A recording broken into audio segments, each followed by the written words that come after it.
مولاي صل وسلم دائما أبدا على حبيبك خير الخلق كلهم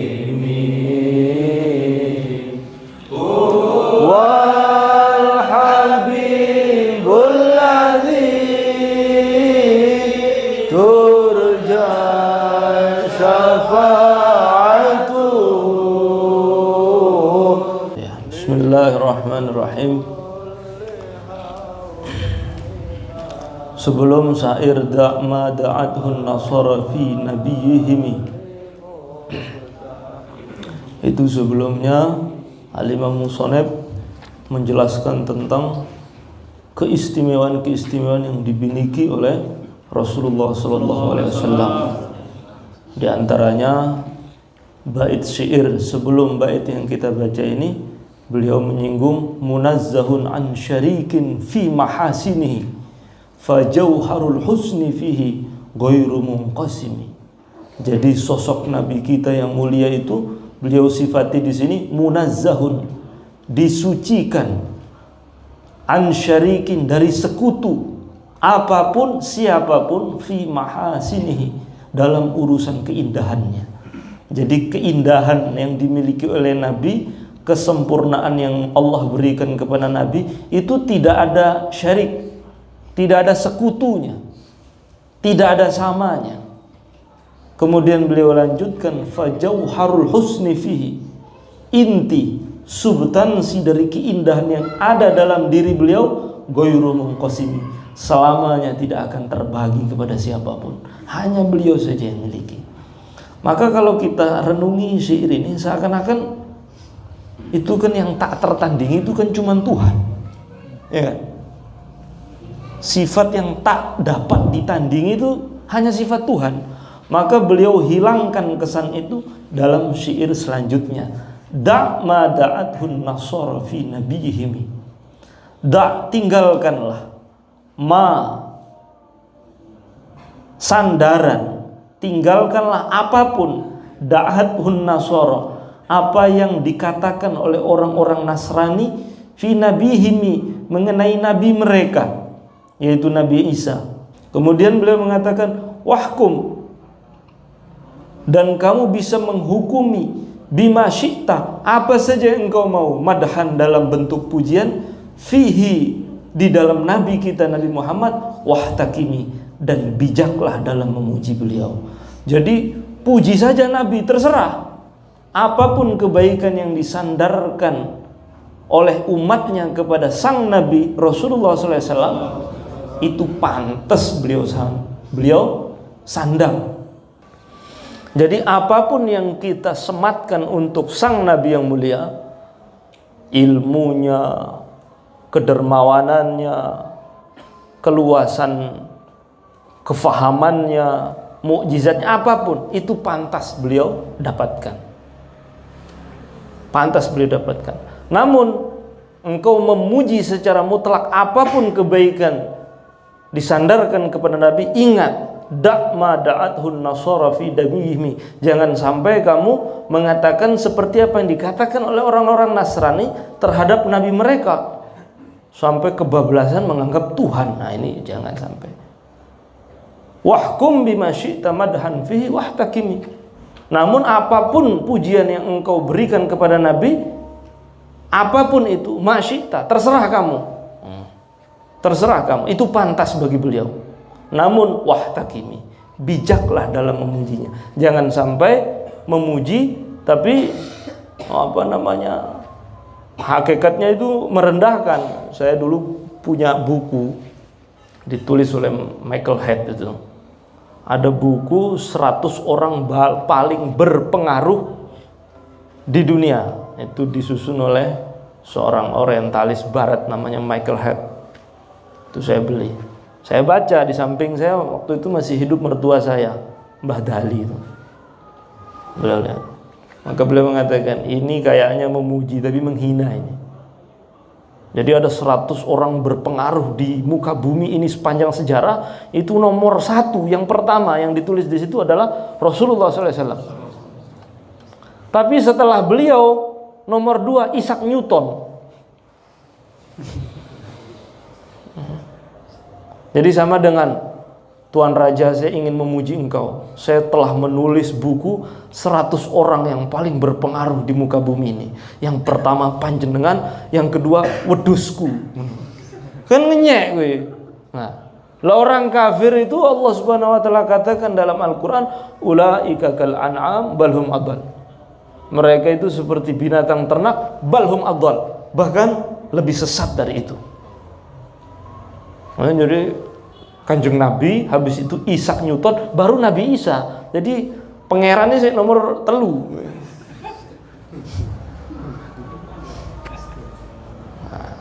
Nah, jangan sampai kita itu sepertinya memuji, tapi sebenarnya tidak terasa sedang merendahkan. Maka beliau memberi potongan kata-kata yang sangat bijaksana. Wah takimi, pujilah beliau yang pantas dengan keagungannya. Kita lanjutkan. Wansub ila dzatihi ma syi'ta min syarafin. Masyaallah. Wansub, nisbatkanlah ila dzatihi, terhadap fisik beliau yang mulia, ma syi'ta, apapun yang engkau mau, min syarafin, berupa kemuliaan. Hidung beliau hidung terbaik, lisan beliau lisan yang sangat fasih, wajah beliau tampanan sempurna. Nah, itu terserah itu.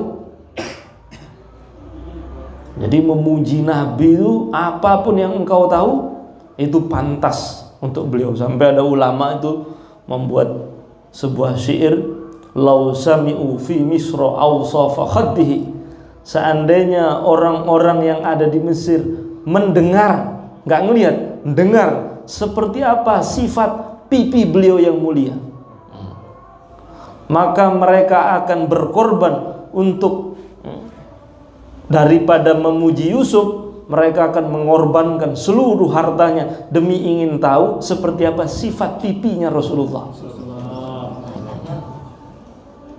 Seandainya wanita-wanita yang bersama Zulaikha wa sahbu Zulaikha law ra'ayna jabinahu la asarni biqatil qulubi alal aidi. Seandainya wanita-wanita yang sedang bersama Zulaikha melihat keningnya Nabi, niscaya mereka akan memilih memotong, mencabik-cabik hatinya daripada tangannya.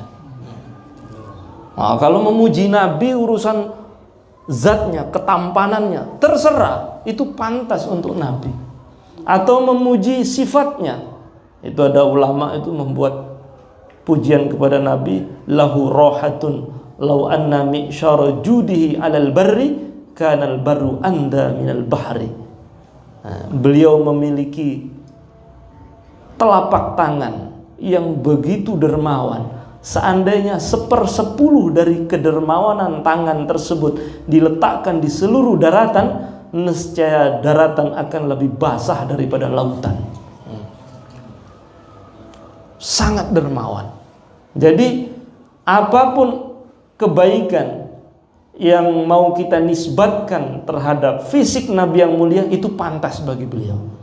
Kemudian ini yang kaitan dengan fisik, wansub ila qadrihi ma syi'ta min 'idhami, dan nisbatkanlah terhadap kedudukan beliau yang mulia ma syi'ta, apapun yang engkau mau, min 'idhami, berupa keagungan. Seperti apa sifatnya Rasulullah SAW, kedermawannya, kelembutannya. Nabi itu saking lembut itu, Masya Allah. Ada perempuan itu, perempuan nakal, ya secara anulah, ya lambe ini kayak toa. Suatu hari Nabi sedang makan, dia ngelihat Nabi itu ya negur gitu. Ya jadi ada perempuan negur laki-laki duluan itu sejak dulu sudah ada. Cowok itu sejak ojo kaget, awit biyen ku pancen nenek. nyeluk dhisik. Maka ketika dia melihat Nabi, dia negur. Oh, Kanjeng Nabi makan kok gayanya kayak seorang budak, kayak seorang hamba saja. Maka Nabi menjawab, memang saya ini seorang hamba. Iya, makan sendiri nggak bagi-bagi. Ya kalau mau sini. Didatangi beneran sama dia. Ketika Nabi berikan makanannya, saya nggak mau yang di sini, saya pingin yang di dalam mulutmu ya Rasulullah. Dikeluarin oleh Nabi, kemudian diberikan. Ketika dia makan, kunyahan Nabi itu langsung seketika malu dan menjadi wanita soleha seketika. Berkah kunyahan Nabi itu langsung merubah sing boling tukang nyeluk-nyeluk negur-negur wong langsung jadi soleha.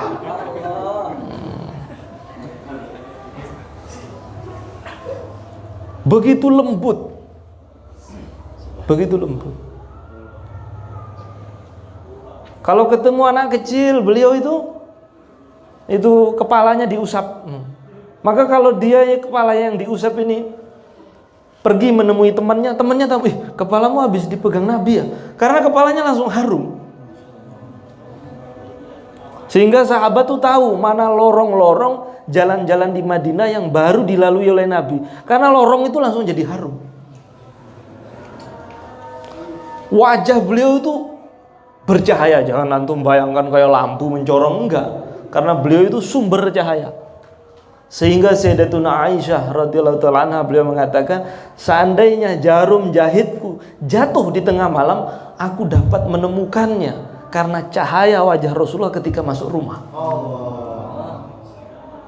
Wajah beliau itu betul-betul sumber cahaya, nggak bisa diungkapkan, sempurna. Bahkan kalau beliau tidur tuh kadang beliau berkeringat. Ada salah satu istri beliau yaitu Sayyidatuna Ummu Salamah, kalau beliau sedang berkeringat itu ditadahi keringat, jadi dimasukkan dalam botol kecil. Disimpan jadi minyak wangi, dan wangi keringat beliau itu tidak ada samanya, wangi sekali. Jangankan keringatnya, tinja beliau itu kalau diminum orang tuh tidak akan sakit lagi. Ada sahabat itu minum kencing Nabi, seketika itu nggak pernah sakit, nggak pernah sakit lagi. Dia punya migrain itu minum. Dan apapun yang keluar dari Nabi itu tidak bisa dikatakan kotoran, karena hakikatnya suci. Dan beliau kalau buang hajat, itu hajatnya langsung ditelan oleh bumi hingga tidak bisa dilihat.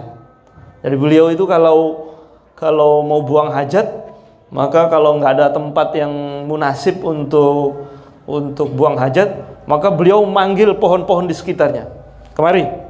Langsung mendekat semua, menutupi beliau buang hajat, kemudian hajatnya ditelan oleh bumi. Sempurna.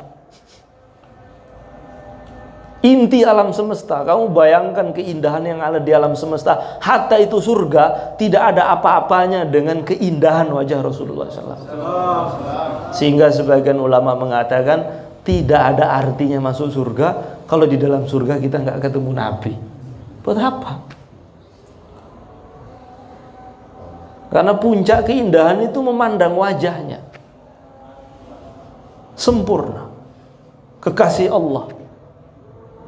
Maka apapun yang kita nisbatkan kebaikan kepada beliau itu pantas bagi beliau.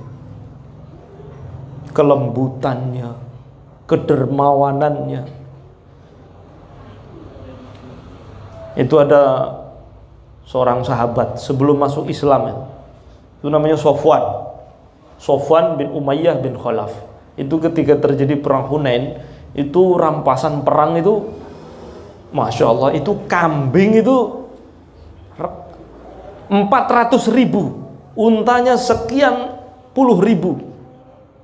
Itu sampai kambing itu menggunung itu. Waktu itu Sofwan belum masuk Islam. Ketika dia melihat kambing begitu banyak, wah ya.